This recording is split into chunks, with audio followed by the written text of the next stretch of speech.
Hello friends, நாங்கள் இன்னைக்கு கோவில் கிளம்பிட்டோம். ஆமாங்க, முருகர் கோவில் கிளம்பிட்டோம். கரட்டுமேடு ரத்னகிரி முருகன் கோவில். இது எங்கே இருக்குன்னா, சக்தியிலேருந்து அன்னூர் போகிற வழியில் இந்த கோவில் அமைஞ்சிருக்குங்க.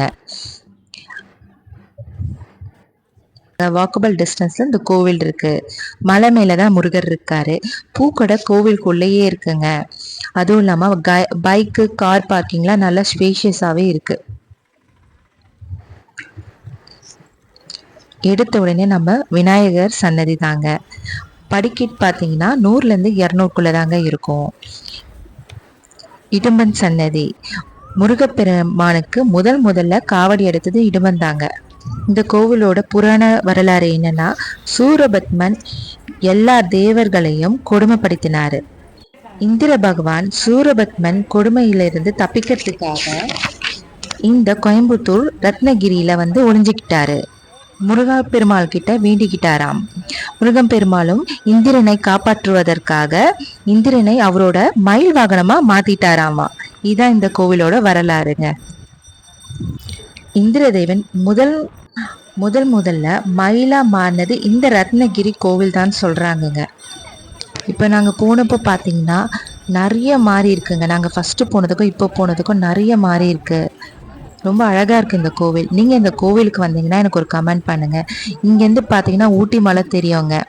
கீழே பிபிஜி காலேஜ் டாப்ஸ் ஸ்கூல்ன்ட்டு நிறைய இருக்குங்க. அதுதான் கீரநத்தம் ரோடுங்க. அங்கே பார்த்தீங்கன்னா ஊட்டி மலை உங்களுக்கு தெரியும். அந்த மலைக்கு பேக் சைடில் இருக்குது தான் ஊட்டி மலை. நைட்டில் ஈவினிங் ஒரு 6 மணிக்கு வந்தீங்கன்னா நல்லா ஊட்டி மலை கிளியராகவே தெரியுங்க. லைட்லாம் எரியும்.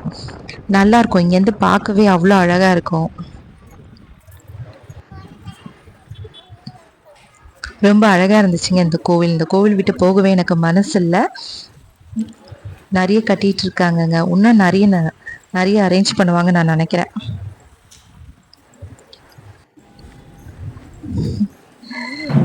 சாமியை கும்பிட்டாச்சுங்க. அவ்வளோதான். கொஞ்ச நேரம் குழந்தைங்களோட நான் பேசிட்டு அப்படியே கிளம்பியாச்சு. இந்த கோவில் விட்டு மனசு இல்லை. ஸோ சுற்றி வியூ அழகழகாக இருந்ததுனால அதெல்லாம் எடுத்துகிட்டே அப்படியே இருந்தோம். இங்கேருந்து பாருங்களேன் இவ்வளோ அழகாக இருக்குன்ட்டு. அவ்வளோதாங்க, சாமி கும்பிட்டு நாங்கள் இறங்கியாச்சு. ஆமாம், என் பையனோட நான் எப்பயுமே ஜாலியாக பேசிட்டு வருவேன். அதே மாதிரி தான் ஜாலியாக பேசிட்டு வந்துட்டுருக்கோம் நானும் என் பையனும். நாங்கள் 3 பேர் தாங்க வந்தோம். நானே என் பையன் பொண்ணு 3 பேர் தான் வந்தோம். ரொம்ப லாங்குங்க இந்த கோவில் எங்கள் வீட்டிலேருந்து இங்கே வர்றதுக்கு. நீங்கள் இந்த கோவில் வந்தீங்கன்னா எனக்கு கண்டிப்பாக கமெண்ட் பண்ணுங்கள். அப்புறம் நாங்கள் போகும்போது ஒரு மயில் பார்த்தோம். அதே மயில் டான்ஸ் ஆடிட்டு இருந்தது. போகும்போது ரிட்டன் வரும்போது பார்த்தோம் அதே இடத்துல தான் இருந்தது. அவ்வளோதான். திரும்பி வந்தேன். எனக்கு ஒரு ஷாக்கிங் என்னன்னா, நான் விட்ட இடத்துல என்னோட ஸ்லிப்பரை காணுங்க. எங்கே போச்சுன்னே தெரியல. அங்கே பக்கத்தில் இருந்தவர் சொன்னார், நான் ரொம்ப நல்லதுமா ஸ்லிப்பர் காணும்னா அப்படின்னு சொன்னார். நல்லது இல்லையோ தெரியல, யாரோ தெரியாதனமாக மாற்றி போட்டு போயிட்டாங்கங்க. நானும் தேடி தேடி பார்த்தேன். என் ஸ்லிப்பரை தவிர எல்லா ஸ்லிப்பரும் இருக்குது, என் ஸ்லிப்பர் மட்டும் காணும். சரி, ஓகே, அவ்வளோதான். அதோடு அப்படியே வண்டிக்கு கிளம்பியாச்சு. ஓகேங்க, இந்த வீடியோ பிடிச்சிருந்தா சப்ஸ்கிரைப் பண்ணுங்கள், லைக் பண்ணுங்கள். ஓகேங்களா? அங்கே பார்த்தா தெரியுது, அதான் மெயின் ரோடுங்க.